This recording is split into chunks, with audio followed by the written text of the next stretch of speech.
할렐루야. 주님의 이름으로 평안을 전합니다. 오늘 하나님께서 우리에게 주시는 말씀은 사사기 19장 16절에서 30절까지 말씀입니다. 저녁 때에 한 노인이 밭에서 일하다가 돌아오니 그 사람은 본래 에브라임 산지 사람으로서 기브아에 거류하는 자요. 그곳 사람들은 베냐민 자손이더라. 노인이 눈을 들어 성읍 넓은 거리에 나그네가 있는 것을 본지라.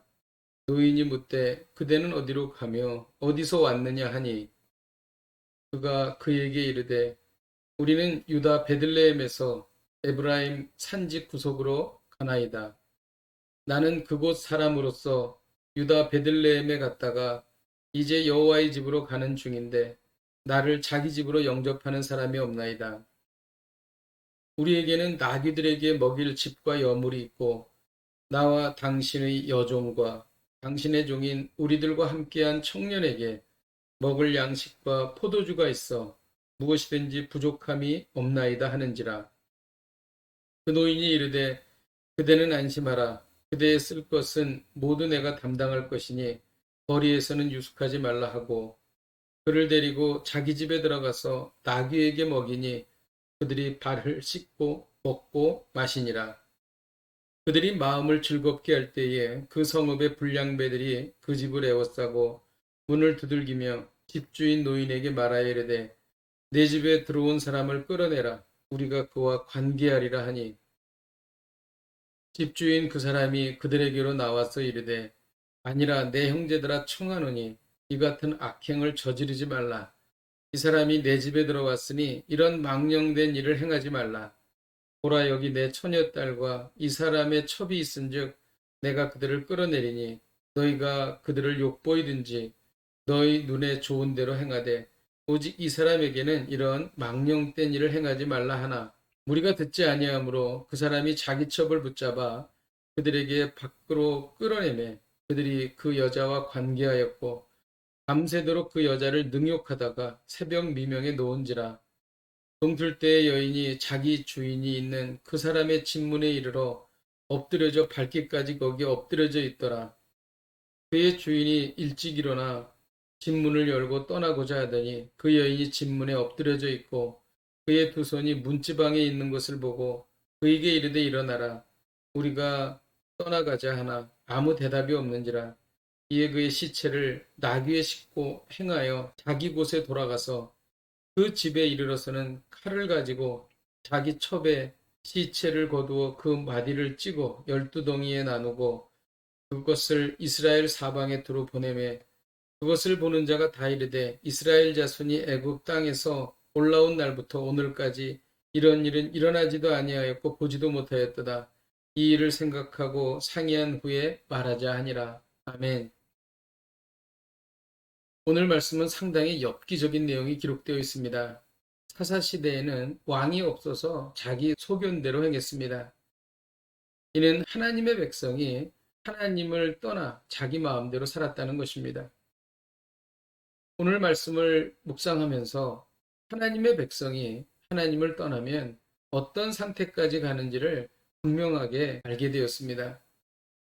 레위인은 음행을 저지르고 자기 집으로 도망간 첩을 찾아왔습니다. 그리고 그 첩과 함께 다시 집으로 돌아오고 있었습니다. 레위인은 첩과 함께 이스라엘 백성들이 사는 기브아 땅으로 들어간 것입니다. 저녁이 되어도 아무도 레위인 일행을 맞아주지 않았습니다. 그때 레위인이 사는 지역 출신 한 노인이 그를 맞아주었던 것입니다. 레위인 일행은 그 집에 들어가 발을 씻고 먹고 마셨습니다. 그때 사건이 발생했습니다.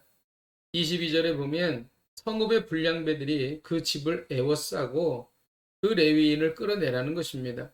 그 레위인과 함께 관계하겠다는 것입니다. 이들은 레위인과 동성애를 즐기려고 했던 것입니다. 하나님의 백성이 하나님을 떠나면 성적으로 타락한다는 것을 배우게 됩니다. 우리가 사는 이 세대가 성적으로 극심하게 타락한 것은 하나님을 떠났기 때문입니다. 이러한 말씀은 성경 곳곳에 나와 있습니다. 성경은 간음하지 말라고 말하며 동성애를 죄라고 말합니다. 노인은 손님으로 온 레위인을 보호하기 위해서 자신의 딸과 레위인의 첩을 내주려고 하였습니다. 24절에 보면 보라 여기 내 처녀딸과 이 사람의 첩이 있다고 말했습니다. 근데 사실 이것도 참으로 잘못된 것이었죠. 이는 여자를 인격적인 존재로 보지 않고 수단이나 물질적인 가치로만 본 것입니다. 또 우리는 여기에서 하나님의 백성이 하나님을 떠나면 사람을 상품화하여 수단으로 취급하게 된다는 것을 배우게 됩니다. 노인과 레위인은 레위인의 첩을 내주었습니다. 불량배들은 밤새 능욕하다가 새벽에 그 여인을 버리고 갔습니다. 그런데 그 여인은 그만 죽고 말았던 것입니다. 집 대문 앞에 쓰러져 있는 여인을 본 레위인은 일어나라, 우리가 떠나가자 하나 아무 대답이 없다고 기록하고 있습니다. 하나님의 백성이 하나님을 떠나면 사랑 없는 무정한 인간이 된다는 것입니다. 그런데 더 극악무도한 일이 벌어졌습니다. 29절에 보면 레위인이 자기 집에 이르러 칼을 가지고 자기 첩의 시체를 거두어 그 마디를 찍어 12덩이에 나누어 그것을 이스라엘 사방에 보냈다는 것입니다. 참으로 잔혹합니다. 이 모든 일의 시작이 무엇입니까? 이스라엘의 왕이 없으므로 자기 소견대로 행했기 때문입니다.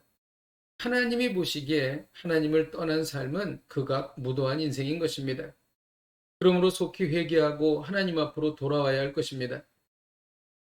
하나님을 떠났는지 떠나지 않았는지는 자기 자신이 너무나 잘 압니다. 하나님을 떠나면 하나님을 떠나는 것으로 절대 끝나지 않습니다. 하나님을 떠나면 악한 영은 우리의 양심과 인간성을 파괴하고 하나님 앞에 범죄하게 하며 성적으로 타락하게 되는 것입니다. 돌이킬 수 없는 시간이 이르기 전에 속히 하나님께로 돌아와야 할 것입니다. 기도하겠습니다. 하나님 아버지, 하나님의 백성이 하나님을 떠나면 얼마나 참혹한 인생을 살 수밖에 없는지를 보았습니다. 두려움을 갖고 주님 앞에 나아갑니다. 이제 하나님께 돌아가겠습니다. 하나님과 동행하며 예수 그리스도로 말미암는 선한 양심과 거룩함과 하나님께서 기뻐하시는 삶을 살게 하여 주옵소서. 예수님의 이름으로 기도하였습니다. 아멘. 할렐루야. 오늘도 이 말씀 붙잡고 승리하십시오.